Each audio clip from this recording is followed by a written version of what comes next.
Alright guys, wish me luck. We're gonna try to do all of this in one take with only the fixes inside of the video, so anything I cut out, I cut out. But as far as this video goes, we are not pressing stop, we are not pressing go, we are just, this is it, one take and that's it. So, let's see how good I am at this, because we're trying to get better. Tonight's movie is Ready or Not, Here I Come. So it is a sequel to the now 7 years old original. That first movie caught a lot of people by surprise, including me.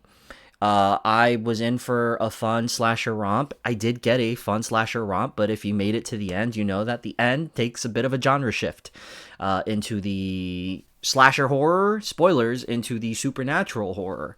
And it was a pretty bomb diggity ass third act that made everyone feel very strongly about how that film ended. Samara Weaving, of course, is a highlight. This is what catapulted her into sort of the final girl status that she's in now, and definitely one of my favorites, right up there with Sydney, because she fights back. I think a lot of times we just consider final girls who main characters who survive a crazy slasher tragedy massacre, right? But like rarely do they fight back till like the third act, and Sydney is known to fight pretty viciously, and Samara, well, she was forced to, and even more so in this one.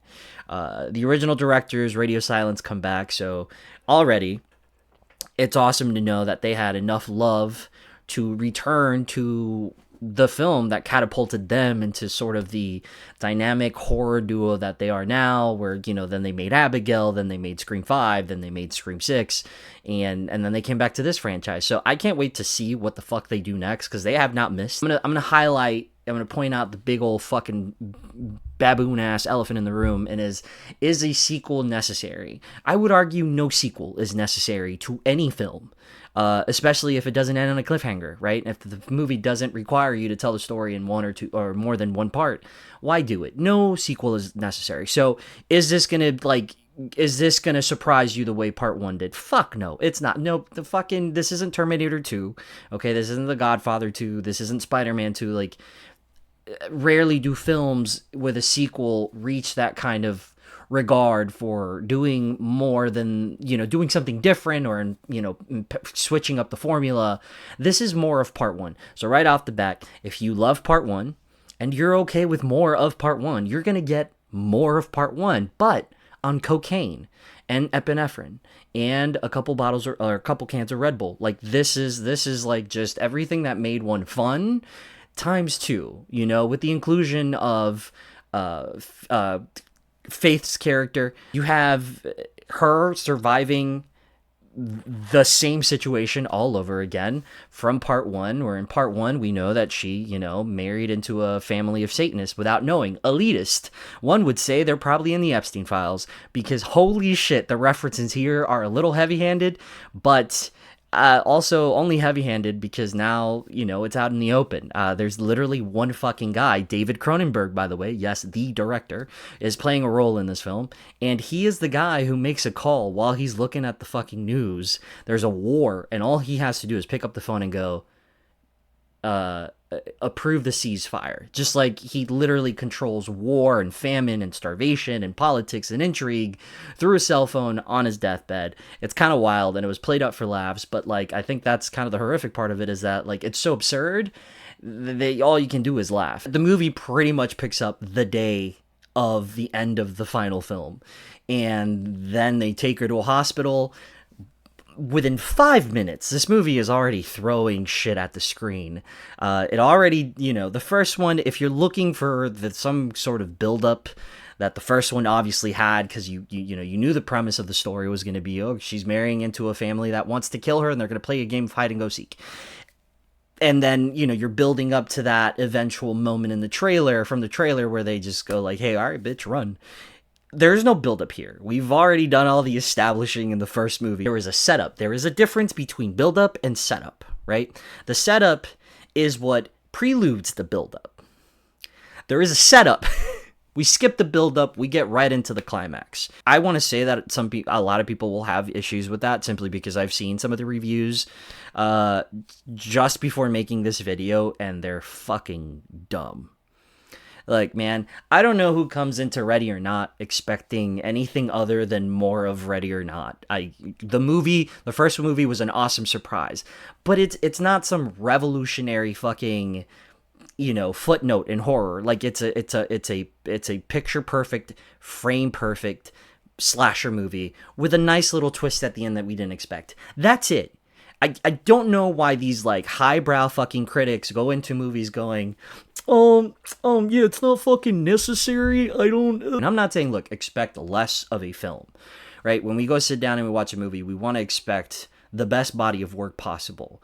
But just because a film set an expectation with just one movie that there's supposed to be this big twist doesn't mean the sequel has to follow that if it doesn't make sense within the context of the narrative, right? Like, sure, we didn't need the John Wickization of more lore. And I call this the John Wickization because ever since John Wick came out, every movie ever with some kind of secret cult, sect, or some kind of group of people always requires more lore and more this, and usually it starts falling apart.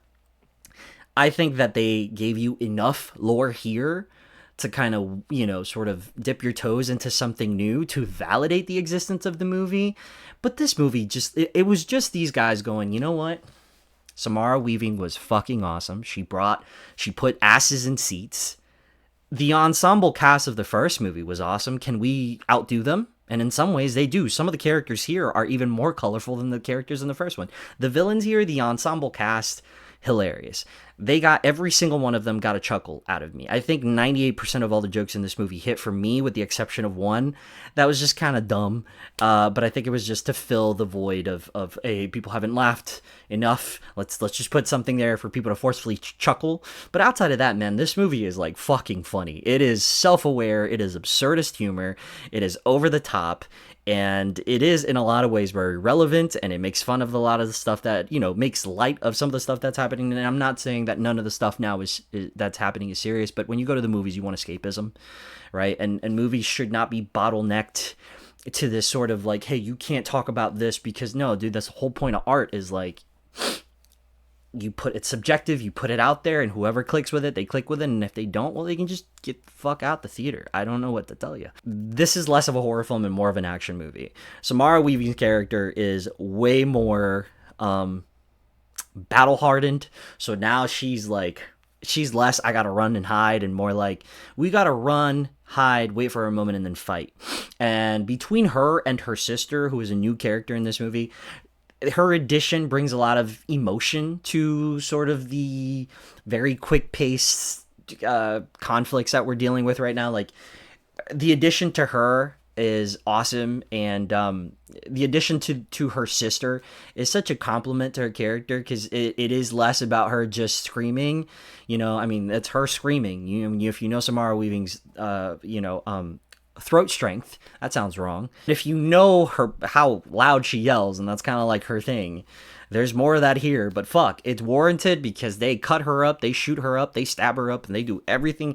Like, she's got so much scarring by the end of this movie, it's insane. But I love that she gets like the shit knocked out of her, and by the end of it, she is aggressive, she's angry, she's feral, she's fucking these people up, she's using knives, she's using mace, she's using guns. Like, she is just like an all-out fucking Rambo in this. And I, for one, love a final girl who fights back. The first one was about her running away, this one is about her fighting back. She is tired of it, and now she has her sister to kind of look after, and there's a whole conflict between her, and though the conflict between her and her sister is very basic, it's still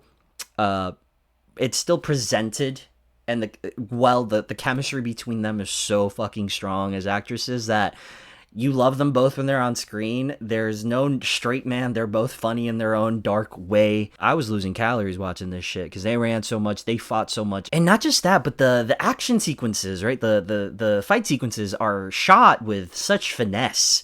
I'm a big fan of South Korean cinema and Indonesian cinema, and watching some of the some more camera work that I expect from those films here was just so awesome. And I fucking eye-widening for me, it was like rubbing cocaine in my eyes. I was so excited. It was so fucking awesome. Camera work is awesome.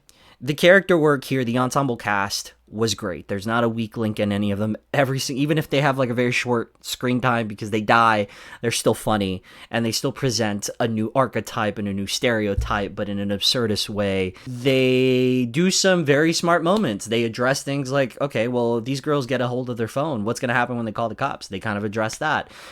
They definitely address there's a gun there. Why aren't they picking it up? They pick it up. And then they find ways of sort of going through those loopholes, right? Where it's like, well, they got a gun, they should be able to know, because then they one-upped them having a gun, and they implemented another issue or another problem that then now they have to face, that a gun will do no good.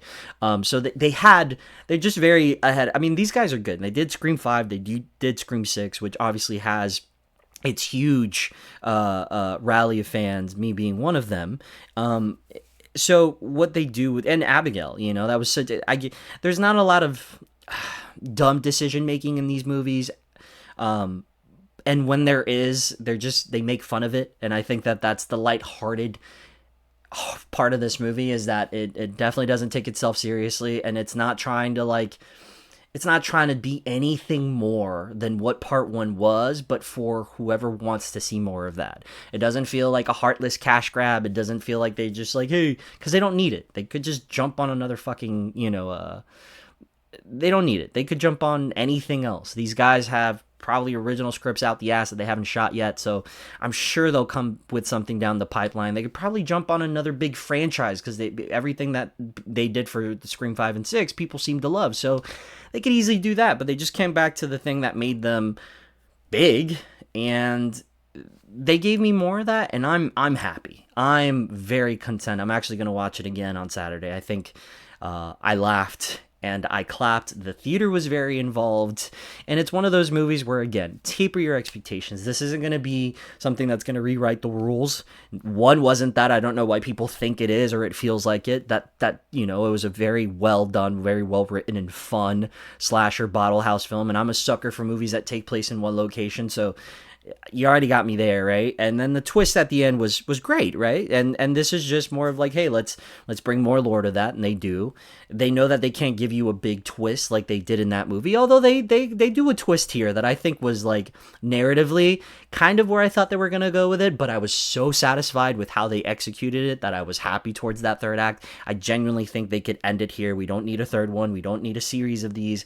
1 and 2 are perfectly good, if not great. Obviously, inform your own opinion. Go watch it, and I know it's the irony is like I'm critiquing movies, right? I'm really just talking about my opinion about fucking movies because I love them and I don't see myself doing anything else. But like when it comes to these critics, I mean, I've read some of the critiques for Scream 7. Some of them valid, but some of them are just so fucking out there. Like, I think when it comes to horror, what's really cool is that this is a genre that lives and dies based on its fan base.